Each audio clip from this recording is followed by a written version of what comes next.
Hello, I'm Kathy Naz, and welcome to the innovation class. I'd like to start with an innovation overview, and let me get into present mode here. There's a couple of things happening in this session, and it'll be let's say it'll be a structuring framework for the class. So let us begin. Here is the structure, the what, the how, and the who. So the what is the innovation portfolio, and then innovation categories. That's actually something that I have put together sort of as I've been working on different innovation projects. The how of innovation, there can be many tools. What we're going to choose in this class is change management and design thinking as the processes for the how we will bring about innovation and implement that in our organizations. And then the who are we following? I want us to follow the innovators, and we will leverage multiple social media platforms to follow those innovators as our thought leaders. So welcome to the what, the how, and the who of innovation. So the innovation portfolio, this comes from Change by Design with Tim Brown. I took a great course with him from IDEO, and there's a great book, Change by Design, as mentioned and sourced here on the slide, that talks about this innovation portfolio. So first off, you look at users, and I love the 2x2 matrix, right? But it does help to clarify things. You look at users, and then you look at offerings. So when you apply existing offerings to existing users, you're really only managing incremental change.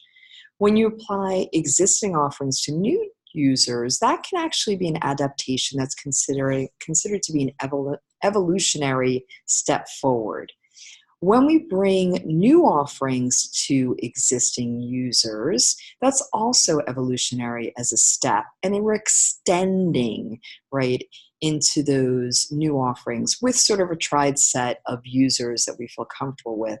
And then finally, the revolutionary space is where we're bringing new offerings, new users. So when people ask me, Kathy, what is innovation? So this again is the what of innovation. I very clearly say it's new offerings, new users. Now, in the strictest definition of new offerings and new users, the book would consider it has to be new for all, meaning the offering does not exist.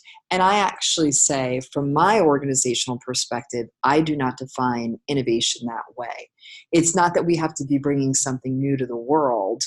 Thank you, Steve Jobs, but other innovators can really bring something new to their organization that is considered revolutionary. So if you're in a higher education space that has not embarked upon new revenue offerings, perhaps even like corporate training, right? That's a new offering for a university to do. They may not have had the training modules in place and content, and they have not had that offering to those users being called corporations. So although corporate training is obviously not something new on the planet, it would still be considered, by my definition, not the definition in the book, to be revolutionary for an organization to be able to do that and also be successful. So they should try and embark upon it, and I would consider that innovative. This is a great little matrix to think through things. So existing offerings, existing users, right? Getting more students to sign up for certain sections of classes, acquisition strategies that bring in more applicants for our existing course programs. That would all be incremental. But what if we brought to those existing users a new program, like such as social media marketing that we did, right? Or what if we brought that offering, right, once we have it, to a new set of users, a geography, and we go online, right? So we take our online courses that we've been offering in New Jersey, and we actually offer them in a new geography, so it'd be the same offerings but new users, and that could be an evolutionary step. As we look at completely new offerings and new users, I gave the corporate training example. You could also give a new offering of certificates if we've never done certificates before, and that would also give us new users. So I love this innovation portfolio. It helps us define and gives us a great framework. Thank you, Tim Brown, for the what of innovation. Now, here's something else that I put together called the innovation categories. So now we know the what, new offerings, new users, but we like to think in sort of what areas we're trying to find these new offerings and new users. In the education space, so this takes this to a level for us, and pedagogy is a big deal. How do we teach? Are we teaching in new innovative ways? What's the role of the teacher? And has that role been changing, especially when digital resources are so accessible? Technology, and in this case, not technology in the classroom per se, but the broader category of technology as it helps us be more effective and productive within our organizations. So innovative technology that helps us do things more effectively and more efficiently. Another innovation category is space. And space is really important to me as an educator. I think classrooms have to change. Yes, you can watch my TEDx on the truth about classrooms, but they really haven't changed in over 100 years. And space in the context of learning does impact how learners learn. So space is another category for me where innovation could take place.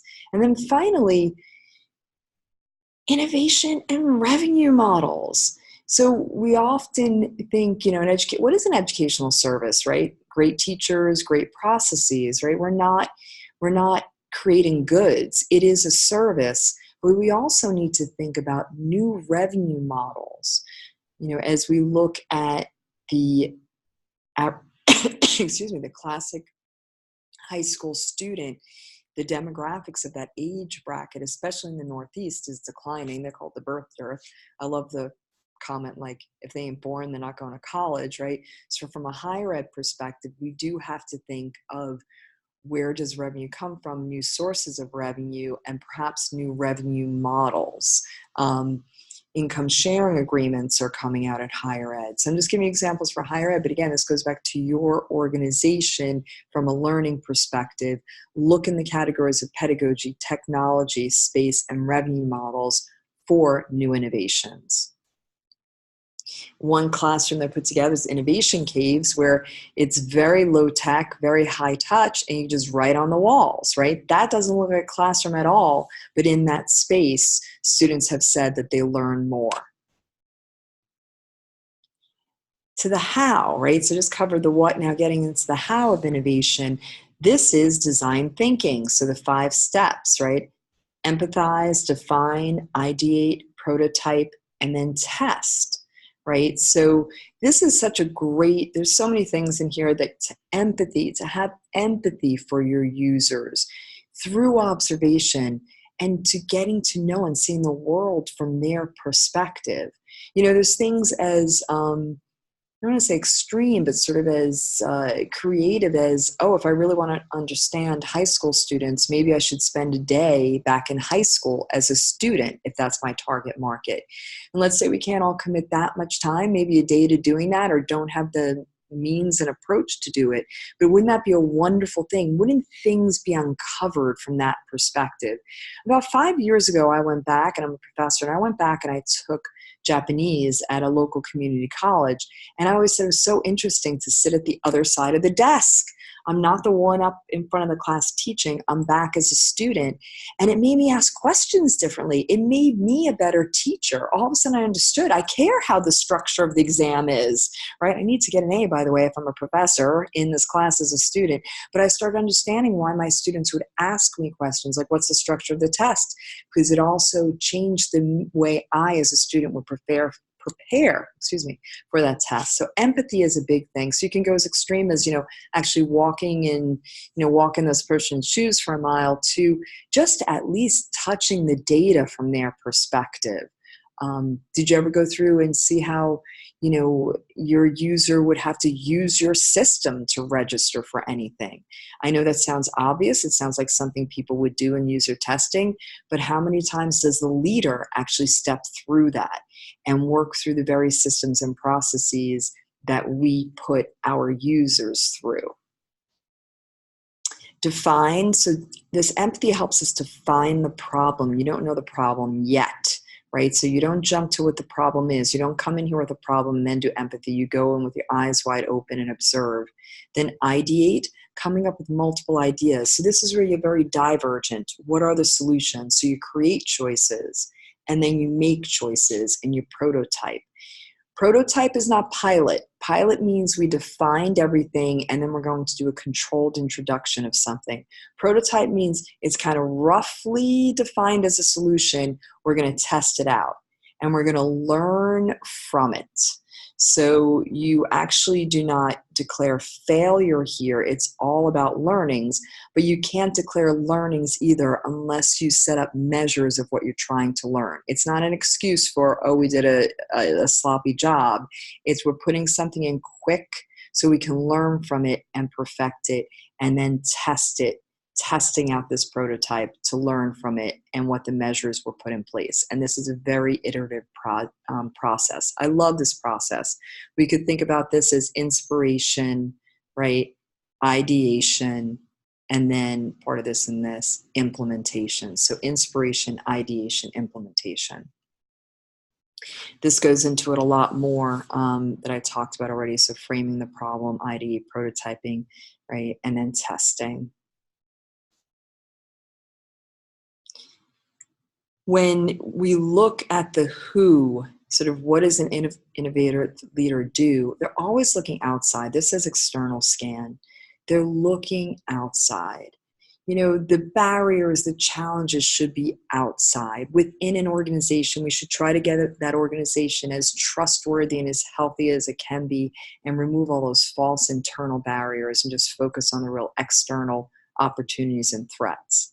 It's one thing. You need a framework for innovation. We just talked about that. So innovative leaders choose their framework, whether it be design thinking, strategic doing, but they're looking at that framework for innovation. I offered those categories that could serve as a structure too: pedagogy, technology, space, and revenue models. They then manage the implementation of strategic revolutionary projects for them, right? Those new offerings, those new users, and the framework should help them prioritize, also using models like the business model canvas to make go, no-go decisions on what you do implement. So those frameworks can help you implement, and then you have to manage the implementation of those resources. And most importantly, you know, really instilling through symbols, through rituals, a culture of innovation where you're using design thinking, and it's okay to prototype, it's okay to test things out as long as the measures are set up. So this culture of innovation, in our vocabulary, the words prototype, in our vocabulary, the words pivot, like the entrepreneurs, right? So we learned from that. Now we're changing course, we're pivoting. So these are what innovators do. And you need to think about in your organization, in your industry, who are these people that are doing these things? And do I want to follow them on Twitter and connect with them? Follow them and connect with them on LinkedIn. Listen to them on their podcasts, right? Fully learn from them, read their latest books so that you're learning and keeping up with these innovators and becoming an innovative leader yourself. You know, are you an innovator? Do you display energy, enthusiasm for new ideas and opportunities? Do you demonstrate a willingness to take risks? Do you have a bias for action, that itch, right? Are you just like a spark plug, just ready to try something out? Are you testing prototypes and learning from them? And are you someone who seeks out analogous models?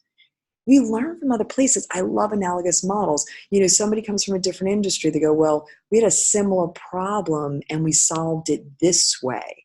You know, when you're out there in the world, when I'm in the doctor's office, I'm looking at how the doctor's office is actually scheduling my appointment with the specialist. But hey, that's a different doctor's office, but you have access to their scheduling system. That's great.